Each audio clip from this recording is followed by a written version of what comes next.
We start this journey where so many have started before, the brutal beaches of Rust. You're standing there for your first time, naked with a rock. Where do you go? What do you do? Today, we'll be going over the best way to start Rust for beginners. Follow me. From the beach, you're going to have to decide where you want to build. A good building location will be around a smaller tier monument, a medium tier monument, or even a larger tier monument like airfield or launch site.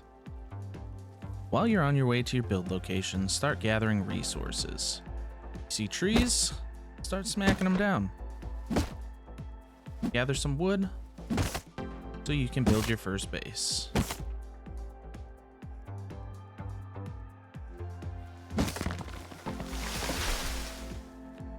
Stop signs and yield signs can be harvested for more components. If you're ever getting lost, you can look on your map or look in the upper corner and see the way to your build location.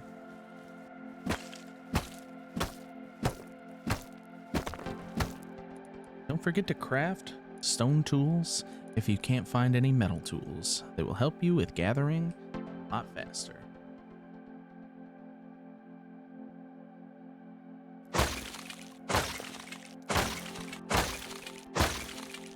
Make sure to look for hemp so you can build your first bag and bag yourself in your base. Once you've arrived at your build spot, you're going to want to build a building plan and a hammer. Don't forget to make a tool cupboard, a lock, and some doors. You can make sure that your base is safe. To start off, we're going to build an extremely simple base.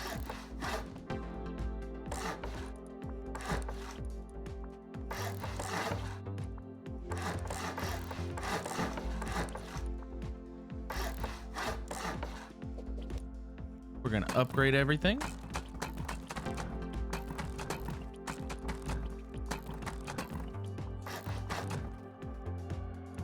We're going to grab our tool cupboard. We're going to place it into one of the corners as far as possible. Then we take our key lock, we lock it, we put all of our remaining stuff in there. Put your favorite bag with your favorite skin down, and get those doors on quickly for added protection. As I've shown in some of my previous videos, there's a certain way that you want to do airlocks. So then when you open them, the other players can't get in. I'll leave a link to a video in the upper corner of your screen right now.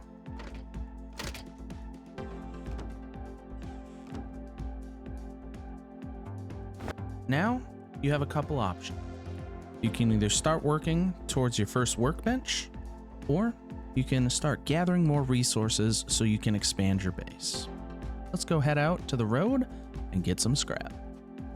We've made it to the road. There are a few dangers that you need to be aware.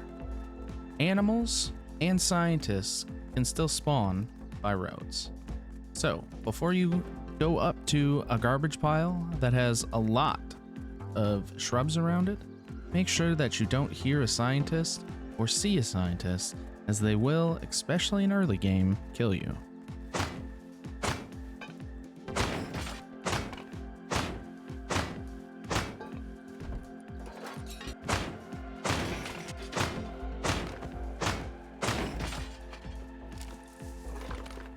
If you have a lot of health, you can take out your first animal. Just be careful because they might kill you.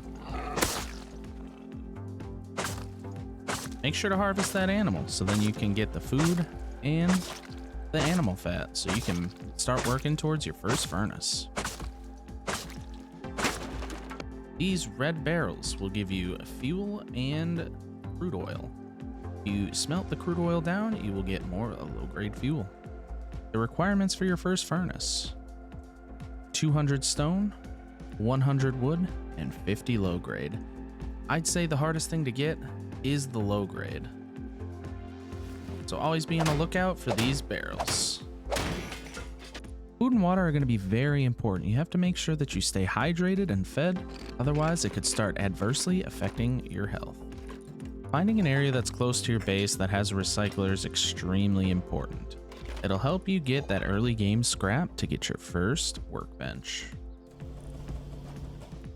As you can see, we got a lot of scrap, we got some high quality metal, and some metal frags. Another very important thing is to get our first workbench, or workbench level 1. So we're gonna need 500 wood, 100 metal frags, and 50 scrap. So we grab that from our tool cupboard.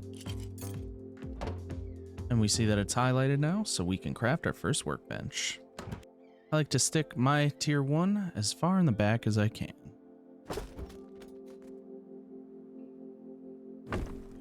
Continue to grind for scrap so you can start learning all your tier 1 items and eventually move on to the tier 2 and 3. Make more furnaces so then you can work on getting more metal fragments and sulfur so you can raid your pathetic neighbors. Thank you guys so much for watching. If you guys want to learn how to protect your base to the fullest extent, check out this video and I'll see you guys on the next one. FiremanRabbit out.